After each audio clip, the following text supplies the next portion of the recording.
Right, so bali ngayon magpapalit tayo ng head unit nitong D-Max. Yan, so papalitan natin tong head unit niya. Itong ipapalit natin. Yan. Android na ata to. Yan. Ewan ko kung ilang inch to pero medyo malaki. Ito siya.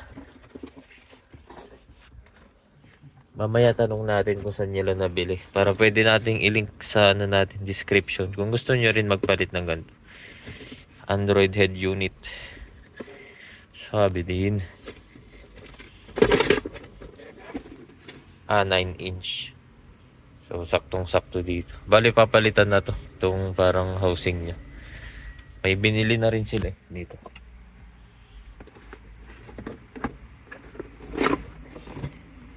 Ito. Tapos, swak to. Wow. Bali. Fit na fit. So, bali, tanggalin muna natin tong... Ewan ko kung stock na head unit niya to eh. Hindi lang ako sure. Tanggalin natin. Palit natin. Let's go! Gumagana pa. Gumagana, no? Para maganda lang siguro, no? Alright, so babaklasin na natin yung stereo niya. So, ito tanggalin lang natin tong housing ng aircon. Kung saan yung mga control ng aircon natin. Yan. Gamitan lang natin ng prying tool. Bale, nakaklip lang lahat yung mga yan.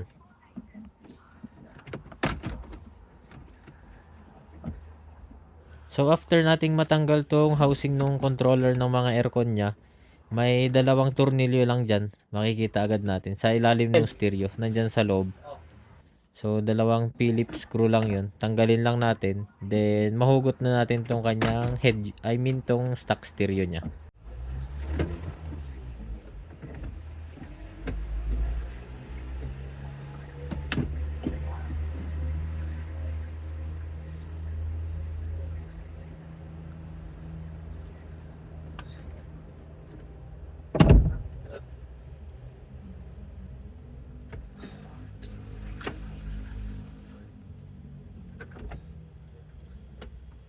Yeah.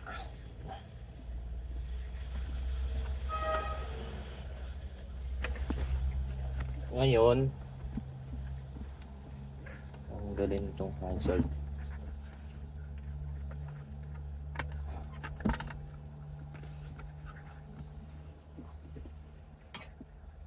So, bali tinanggal natin yung kanyang hazard and nililipat natin dito sa bagong frame. Yan. Nakaklip lang naman siya.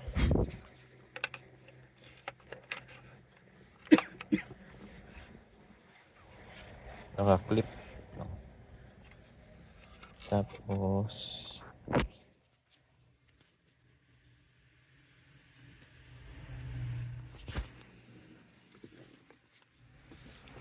unit.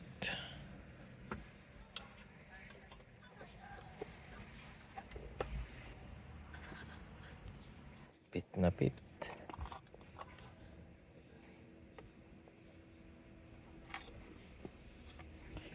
Tornilyo. 4. So, bali yan, nilagyan lang natin ng 4 na tornilyo. Binilihan na lang natin siya kasi wala siyang kasamang tornilyo.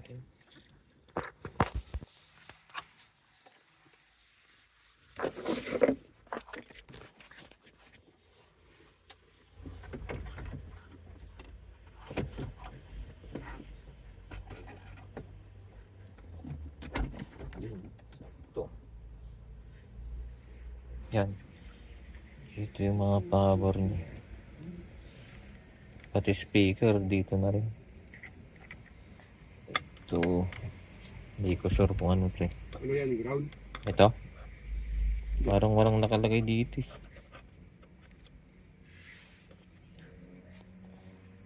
Lagay na lang natin. Kung sakaling lagyan nila. Baka camera to, camera.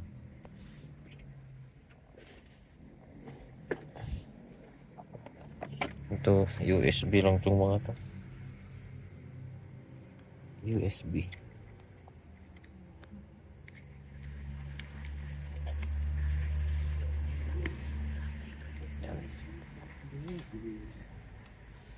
dalawa.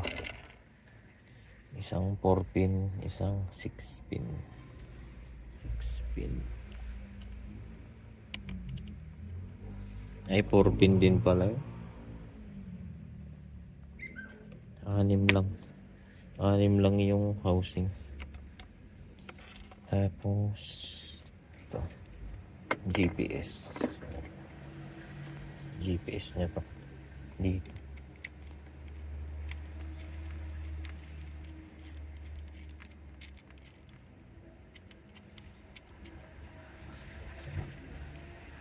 Tas antena.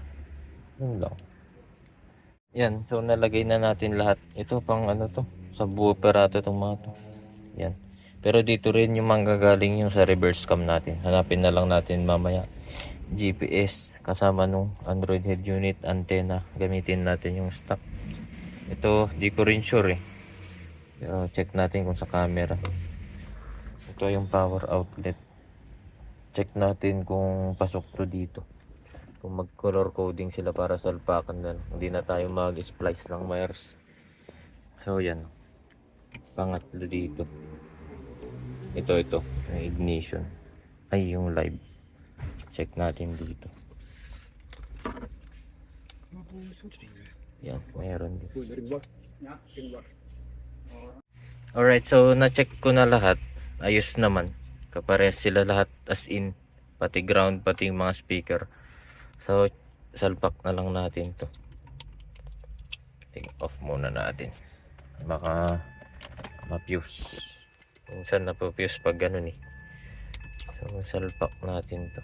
Saktong-sakto eh. Guide na guide siya. Sa mga modelong sasakyan siguro to. Yan. Tapos antena, salpak natin. Yan, testing na natin. On. Yan. Mag-on siya. Oh, ayos, nag-on na. Salpakan lang. Ito, ano niya to, extra niya. Siguro kapag mga hindi ganito na salpakan na lang yung sakit, ito gagamitin. Yan o. Kasama dito lahat, pati speaker. Yung reverse light na lang ang nawawala. Ay, reverse camera. Yun na lang kulang natin. Wala naman siyang subwoofer. So, di na natin gagamitin yung sakit dun. Reverse camera na lang kulang natin.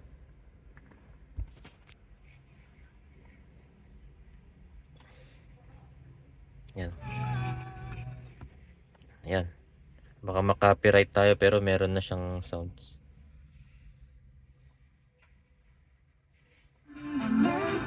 Yan. All goods na nga rod to. Yung reverse camera na lang ihanapin natin dito.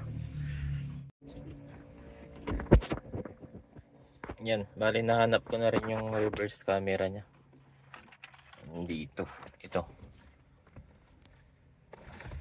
Itong socket na ito. Ito, yan. So, reverse natin. Cambio atras. Yan na yung socket.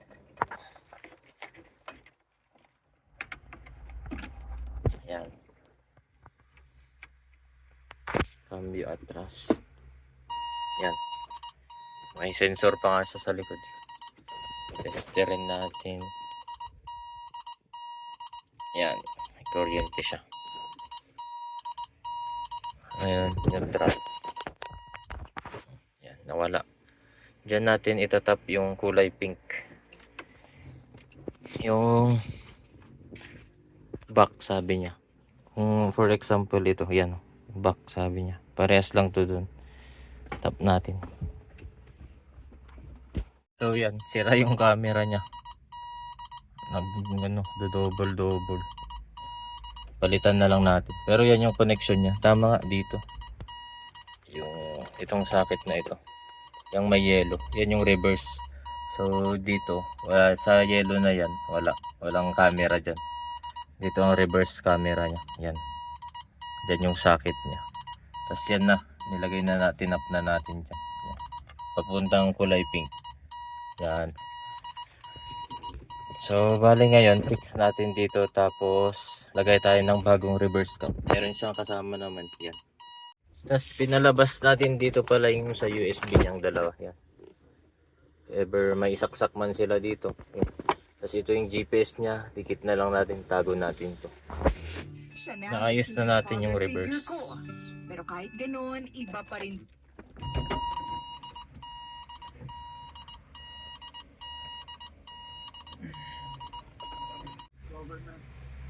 Yun, so all goods na to. Isa pa, reverse. Yan. Yan. Di ba kanina parang hati-hati siya? So ano, hindi na natin nilagay itong camera niya. Ginamit pa rin natin yung stock niya. Bale, nakuha natin. May nakita akong adjustment niya dito. Dito. So, home settings. Ito, reverse camera sabi niya dyan. Settings, reverse camera. Yan. Tapos dyan sa camera format. Nilagay, bali inisa-isa ko lang naman yan. Yan. Inisa-isa ko yan. Tapos yun, nakuha naman yung tamang settings niya. Kasi kanina parang hati-hati siya. Baka dahil sa stock niya.